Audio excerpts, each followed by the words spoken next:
അധ്യായം 15. മോശയും ഇസ്രായേൽക്കാരും കർത്താവിനെ സ്തുതിച്ചുകൊണ്ട് ഈ ഗാനം ആലപിച്ചു. കർത്താവിനെ ഞാൻ പാടി സ്തുതിക്കും, എന്തെന്നാൽ അവിടുന്നു മഹത്വപൂർണമായ വിജയം നേടിയിരിക്കുന്നു. കുതിരയെയും കുതിരക്കാരനെയും അവിടുന്നു കടലിലെറിഞ്ഞു. കർത്താവിൻ്റെ ശക്തിയും സംരക്ഷകനുമാകുന്നു. അവിടുന്നു എനിക്കു രക്ഷയായി ഭവിച്ചിരിക്കുന്നു. അവിടുന്നാണെൻ്റെ ദൈവം, ഞാൻ അവിടുത്തെ സ്തുതിക്കും. അവിടുന്നാണെൻ്റെ പിതാവിൻ്റെ ദൈവം, ഞാൻ അവിടുത്തെ കീർത്തിക്കും. കർത്താവ് യോദ്ധാവാകുന്നു, കർത്താവെന്നാകുന്നു അവിടുത്തെ നാമം. ഫറവോയുടെ രഥങ്ങളെയും സൈന്യത്തെയും അവിടുന്നു കടലിലാഴ്ത്തി. അവന്റെ ധീരരായ സൈന്യാധിപർ ചെങ്കടലിൽ മുങ്ങി മരിച്ചു.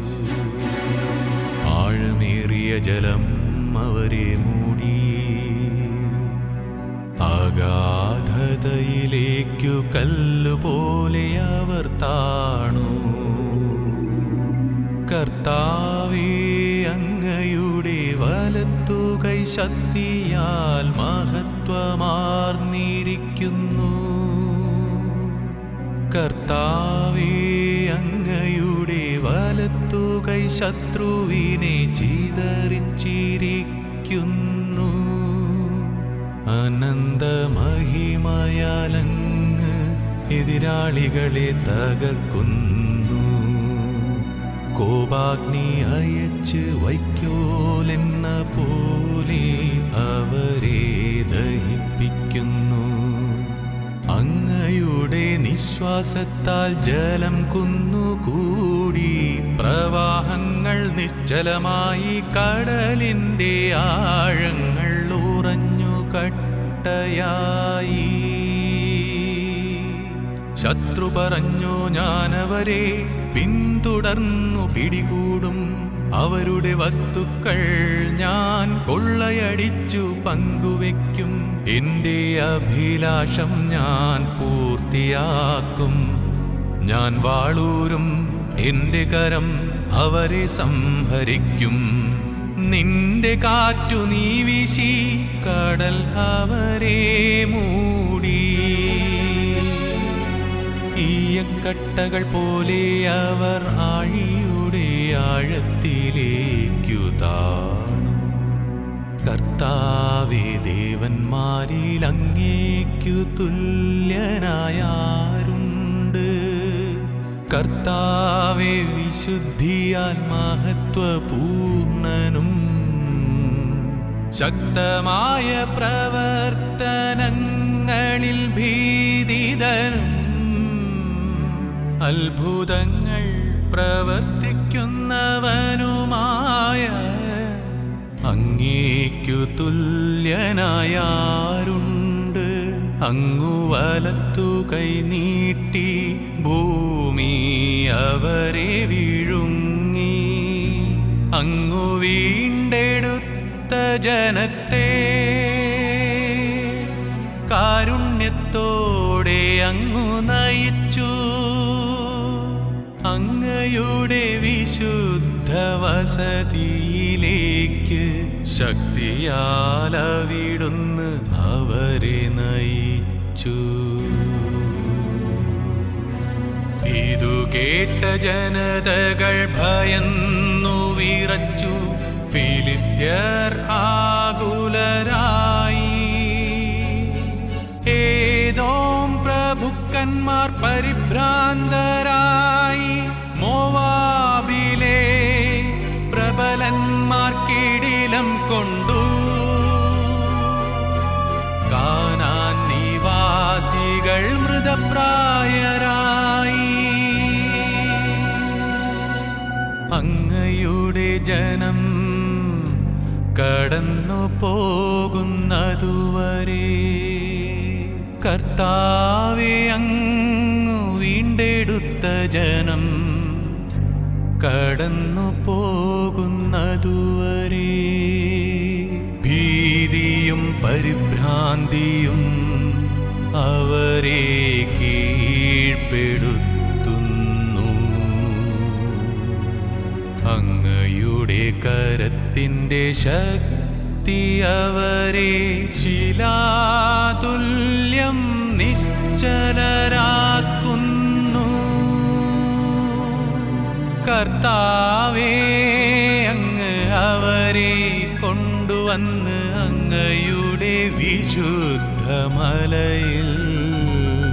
അങ്ങേക്കു വസിക്കാനായി ഒരുക്കിയിരിക്കുന്ന സ്ഥലത്ത് അങ്ങയുടെ കരങ്ങൾ സ്ഥാപിച്ച വിശുദ്ധ മന്ദിരത്തിൽ അവരെ നട്ടുപിടിപ്പിക്കും. കർത്താവ് എന്നേക്കും രാജാവായി ഭരിക്കും. ഫറവോയുടെ കുതിരകൾ തേരുകളോടും പടയാളികളോടും ഒന്നിച്ച് കടലിലേക്കിറങ്ങിച്ചെന്നപ്പോൾ കർത്താവു കടൽ വെള്ളം അവരുടെ മേൽ തിരികെ പായിച്ചു. എന്നാൽ ഇസ്രായേൽ ജനം കടലിന്റെ നടുവെ വരണ്ട ഭൂമിയിലൂടെ കടന്നുപോയി. അപ്പോൾ പ്രവാചികയും അഹറോന്റെ സഹോദരിയുമായ മിരിയാം തപ്പ് കയ്യിലെടുത്തു. സ്ത്രീകളെല്ലാവരും തപ്പുകൾ എടുത്ത് നൃത്തം ചെയ്തുകൊണ്ട് അവളെ അനുഗമിച്ചു. മിരിയാം അവർക്ക് പാടിക്കൊടുത്തു. കർത്താവിനെ പാടി സ്തുതിക്കുവിൻ, എന്തെന്നാൽ അവിടുന്ന് മഹത്വപൂർണമായ വിജയം നേടിയിരിക്കുന്നു. കർത്താവിനെ പാടി സ്തുതിക്കുവിൻ, എന്തെന്നാൽ അവിടുന്ന് മഹത്വപൂർണമായ വിജയം നേടിയിരിക്കുന്നു. കുതിരയെയും കുതിരക്കാരനെയും അവിടുന്ന് കടലിലെറിഞ്ഞു. കുതിരയെയും കുതിരക്കാരനെയും അവിടുന്ന് കടലിലെറിഞ്ഞു. കർത്താവിനെ പാടി സ്തുതിക്കുവിൻ, എന്തെന്നാൽ അവിടുന്ന് മഹത്വപൂർണമായ വിജയം നേടിയിരിക്കുന്നു. കർത്താവിനെ പാടി സ്തുതിക്കുവിൻ, എന്തെന്നാൽ അവിടുന്ന് മഹത്വപൂർണമായ വിജയം നേടിയിരിക്കുന്നു. കുതിരയെയും കുതിരക്കാരനെയും അവിടുന്ന് കടലിലെറിഞ്ഞു. കുതിരയെയും കുതിരക്കാരനെയും അവിടുന്ന് കടലിലെറിഞ്ഞു. മോശ ഇസ്രായേൽക്കാരെ ചെങ്കടലിൽ നിന്ന് മുൻപോട്ട് നയിച്ചു. അവർ ഷൂർ മരുഭൂമിയിൽ പ്രവേശിച്ചു. മരുഭൂമിയിലൂടെ 3 ദിവസം യാത്ര ചെയ്തിട്ടും ഒരിടത്തും വെള്ളം കണ്ടെത്തിയില്ല. അവർ മാറ എന്ന സ്ഥലത്ത് വന്നു ചേർന്നു. അവിടുത്തെ വെള്ളം അവർക്ക് കുടിക്കാൻ കഴിഞ്ഞില്ല. അത് കയ്പുള്ളതായിരുന്നു. അക്കാരണത്താൽ ആ സ്ഥലത്തിന് മാറ എന്നു പേര് നൽകപ്പെട്ടു. ജനം മോശയ്ക്കെതിരെ പിറുപിറുത്തു. അവൻ കർത്താവിനെ വിളിച്ചപേക്ഷിച്ചു. അവിടുന്ന് അവന് ഒരു തടിക്കഷണം കാണിച്ചു കൊടുത്തു. അത് വെള്ളത്തിലിട്ടപ്പോൾ വെള്ളം മധുരിച്ചു. അവിടെ വെച്ച് അവിടുന്ന് അവർക്കൊരു നിയമം നൽകി. അവിടുന്ന് അവരെ പരീക്ഷിച്ചു.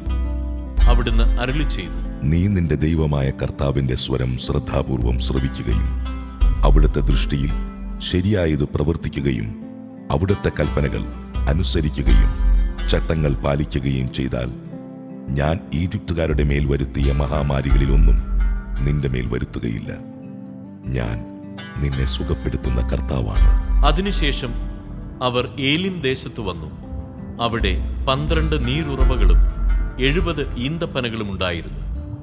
അവിടെ ജലാശയത്തിന് സമീപം അവർ പാളയമടിച്ചു.